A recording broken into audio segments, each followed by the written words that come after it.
In this video, I'll show you how to add dynamic AJAX style pop-ups to your application using the ASP.NET AJAX Control Toolkit. So to get started, I'll fire up Visual Web Developer, create a new website, AJAX Control Toolkit website.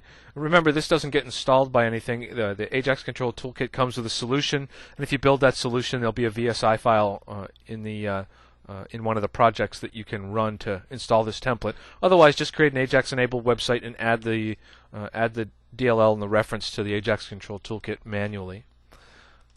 So here's our default ASPX page. Now, the first thing that I want to do is add a CSS file to my project. So I'll go out to the desktop where I have one that is pre-existing, drop it onto my page, and then in the header section of my page, I'm going to drag the CSS file in to create the href so I can use the classes. Now, this isn't just about aesthetics. You'll want to do this in your application too. And I want to point out something here. I've defined this pop-up control class, and we're going to use that in our content. But this class has this attribute defined. Visibility is hidden. So remember that when we get to adding the panel that's going to be popped up. All right? So now we can go ahead and start to add a little content here. The first thing that I need is just simply a text box. And this text box is going to be the control on the page that will cause the pop-up to appear. So if we look here, it's just a standard text box. I've got the text to do in front of it, so just a little header value. And then I specified a name for the text box of my text box. Nothing else special about that. All right, so just a text box. Now I'm going to add the content that we want to be popped up. Right? And so here I'm going to add a content snippet that I've got. It's a standard ASP.NET panel called Panel 1. And I've applied the CSS class PopupCtrl. And the reason is, this is just content. So the AJAX control extender, the pop-up control extender, is going to manage the appearance and the disappearance of this content.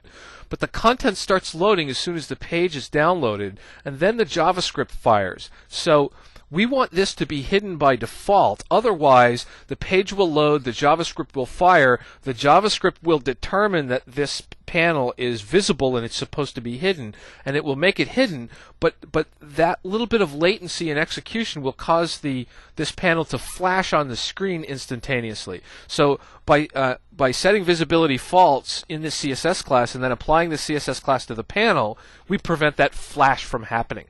Right? So the next thing that we need to do is add an instance of the pop-up control extender. So if we go down into the AJAX toolkit, remember I had to add this manually. It's not created by an installer. When I go down and I find the pop-up control extender and drag an instance of it onto the page. Now, if we look at the properties collection here, notice that we actually have to fill in more properties than what are enabled here. So I'm going to go into source code mode and look at the properties that we want to add here. So first thing I need to do is I need to specify the target control ID. And the target control ID is the control that we want to cause our pop-up content to appear. So in our case, that's going to be the text box that we named my text box.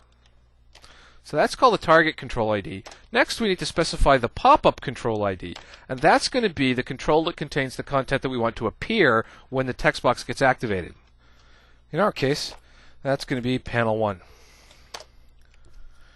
We also want to specify the position where we want the pop-up to appear.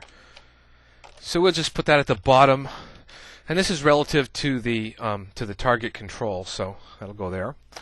Next, I want to specify a commit property.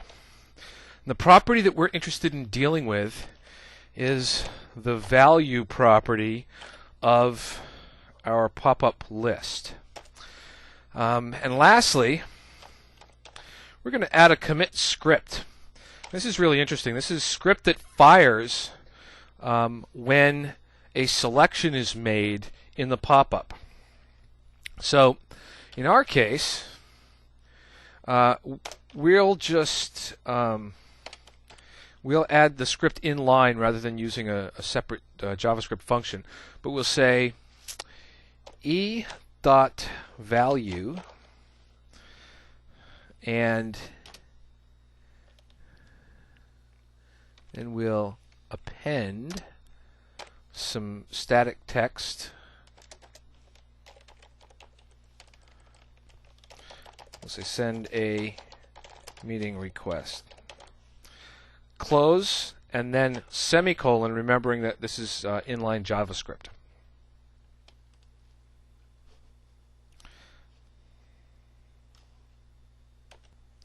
Now remember that we specified that our radio button was going to have an onSelected index changed event, and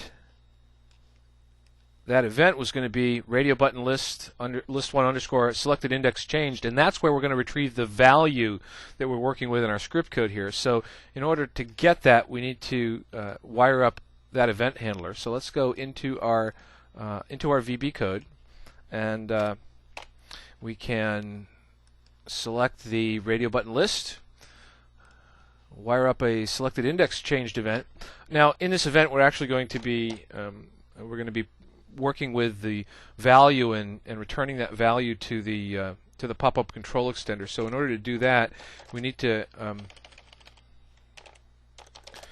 import the AJAX control toolkit namespace, and now I can program against the pop-up control extender.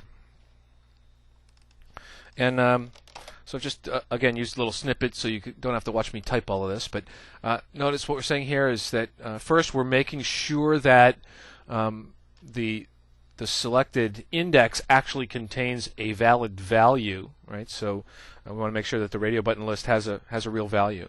And then what we're going to do here is we're going to call pop-up control extender get proxy for current pop-up, right? So we just want to make sure we're working with the current pop-up.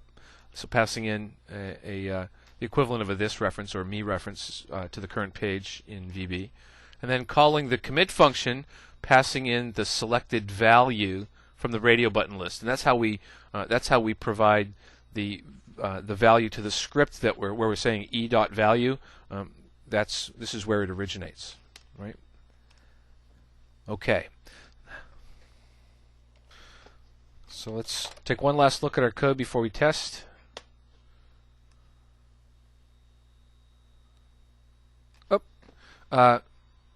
So we don't want this to be plus, we want this to be plus equal. So I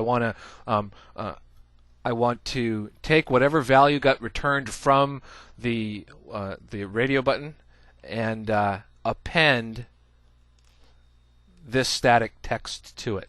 So we'll say whatever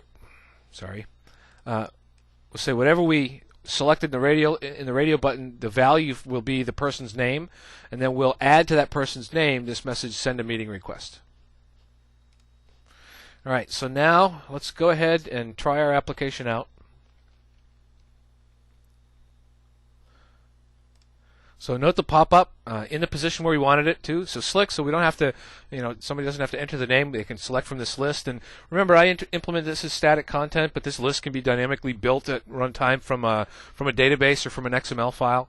And then when I select the value, we get the results of our script.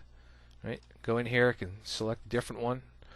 So that's it. That's how easy it is to start to add this dynamic AJAX functionality by way of pop-ups using the pop-up control extender that ships as part of the Microsoft AJAX Control Toolkit.